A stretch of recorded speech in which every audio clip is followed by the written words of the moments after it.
गुड्डी आज की एपिसोड नहायत ही हैरान कुन थी, जहां एक अजीब मोड़ देखने को मिला।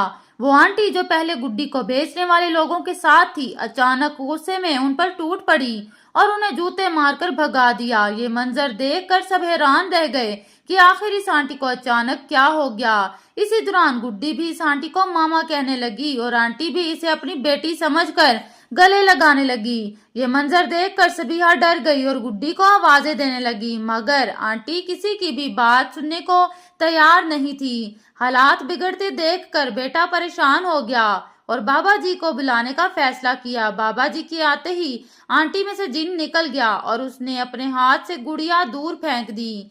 नए बाबा जी फौरन समझ गए कि ये सब कुछ किसका किया धरा है। ये सब पुराने बाबा जी की चाल थी जो इसका फायदा उठा रहे थे। वो शाजिया से 10 लाख रुपए मांगने लगे और कहने लगे कि गुड्डी को वापस करने के बावजूद भी वो पैसे लेंगे, मगर नासिर ने ये सब बातें सुन ली और शाजिया ने भी मना कर दिया कि इतनी बड़ी रकम नहीं दी जा सकती। जब बाबा जी ने देखा कि उनका मंसूबा नाकाम हो रहा है तो बहाने बनाने लगे, मगर नासिर ने उन्हें मजा चखा दिया और गुड्डी के बारे में सवाल किया।